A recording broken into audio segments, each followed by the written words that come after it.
नमस्कार दोस्तों, स्वागत है आपका हमारे चैनल दी हेल्दी बीइंग में डॉक्टर विवेक हाजिर आप लोगों के साथ फिर एक नई हेल्थ वीडियो में।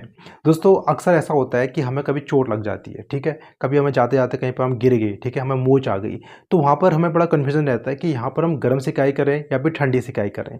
तो आज इस वीडियो में हम जानेंगे, सारे कन्फ्यूजन आपके दूर करेंगे कि कभी आपको चोट लग जाए या आपको मोच आ जाए, यहाँ पर कुछ भी आपको पेन हो रहा है, तो वहाँ पर आपको गर्म सिकाई यूज करनी चाहिए या फिर आपको ठंडी सिकाई यूज करनी चाहिए। सबसे पहले बात करते हैं दोस्तों कि जो ठंडी सिकाई होती है वो कहाँ पर यूज़ की जाती है और क्यों यूज़ की जाती है।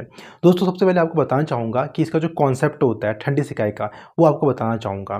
दोस्तों क्या होता है कि मान लो कभी आपको कहीं पे चोट लग गई, आप जाते जाते गिर गए, तो वहाँ पर आपने देखा होगा कि वहाँ पर को सूजन बहुत ज़्यादा हो जाती है। तो एक्चुअली होता क्या है कि बॉडी क्या करती है, एक उसका खुद का मैकेनिज्म होता है, वो क्या करती है, वहाँ की जो खून की नसें होती है, जो ब्लड वेसल्स होती हैं, वो बिल्कुल एकदम वैसोडायलेट हो जाती है, यानी चौड़ी हो जाती है। तो उसकी वजह से क्या होता है, जो खून की नसों के अंदर जो आपका ब्लड होता है और प्लाज्मा होता है, ठीक है, वो क्या होता है, वो सारा क्या कहते हैं वहाँ से निकल के ब्लड वेसल से जाके आपके उस बॉडी के पार्ट पे जाता है, जिसकी वजह से आपको स्वेलिंग दिखने को मिलती है। वहाँ पर केमिकल मीडिएटर्स आते हैं, जिसकी वजह से क्या कहते हैं वहाँ पर पेन भी आपको दिखाई देता है। अब दोस्तों होता क्या है कि जब भी हम वहाँ पर ठंडी सिकाई यूज करते हैं तो वहाँ पर वैसो कॉन्स्ट्रिक्शन होता है, यानी कि जो खून की नसें इतनी चौड़ी होती है वो बहुत पतली हो जाती है, जिसकी वजह से जो उसका प्लाज्मा होता है वहाँ पर बहुत कम जाता है और जिसकी वजह से आपकी स्वेलिंग होती है, कम होती है।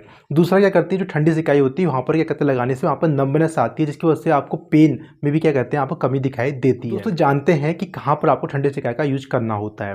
दोस्तों मान लो अगर आप चलते चलते कहीं पर गिर गए, ठीक है, आपके पैर में मोच आ गई, ठीक है, और मान लो आपके जोड़ों में आपको अचानक क्या कहते हैं सूजन दिखने को मिल गई, और मान लो आपको टेंडनाइटिस हो गई। टेंडनाइटिस में दोस्तों क्या होता है, आपकी जो टेंडन्स होती हैं, ठीक है, बोन को मसल से जो चीज़ जोड़ती है उसे हम टेंडन बोलते हैं। अगर वहाँ पर इंफ्लेमेशन हो जाए तो उसे हम टेंडनाइटिस बोलते हैं। तो ऐसी स्थितियों में, ऐसी कंडीशंस में आपको वहाँ पर ठंडी सिकाई का यूज करना है और 48 घंटे के अंदर अंदर आपको क्या ठंडी सिकाई का यूज करना होता है। अब जानते हैं कि कहाँ पर आपको ठंडी सिकाई का यूज नहीं करना होता है। मान लो अगर कहीं पर नंबनेस है, अगर आपको चोट लग गई, वहाँ पर नंबनेस होने लगी, सुन्नपन हो रहा है, तो वहाँ पर आपको क्या कहते हैं ठंडी सिकाई का यूज नहीं करना होता है, क्योंकि अगर आप ऐसा करेंगे तो वहाँ पर और सुन्नपन हो सकता है, जिससे आपको और दिक्कत हो सकती है।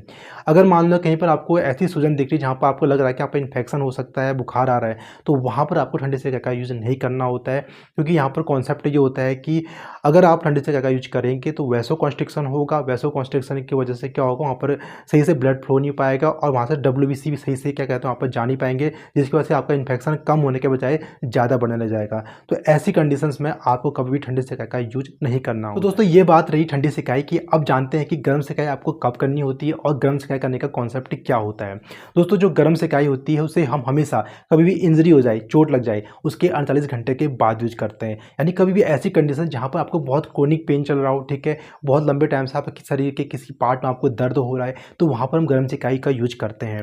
एक्चुअली होता है क्या है दोस्तों, क्या कहते हैं बहुत टाइम अक्सर ऐसा होता है हमारे शरीर के किसी पार्ट में अगर खून की सप्लाई कम हो जाए, आपके शरीर की जो ब्लड वेसल्स होती है वहाँ पर पतली हो जाए, तो उसे हम वैसो कॉन्स्ट्रिक्शन कहते हैं। तो वहाँ पर क्या होता है, सही से क्या कहते हैं ऑक्सीजन सही से पहुँच नहीं पाता है, न्यूट्रिशन सही से पहुँच नहीं पाता है, जिसकी वजह से क्या होता है वहाँ पर पेन दिखाई देता है। अब मान लो अगर आपका बैक पेन आपको दिक्कत है, बहुत लंबे टाइम से आपको बैक पेन चल रहा है, ठीक है, आपके पैरों में कहीं भी क्रैम्प्स हो रहे हो, ठीक है, आपके सर्वाइकल एरिया में क्या कहते हैं पेन हो रहा हो, हाथों में कहीं पर आपको पेन हो रहा हो, तो वहाँ पर ऐसी कंडीशन में क्या होता है वहाँ पर खून की सप्लाई बहुत कम होती है।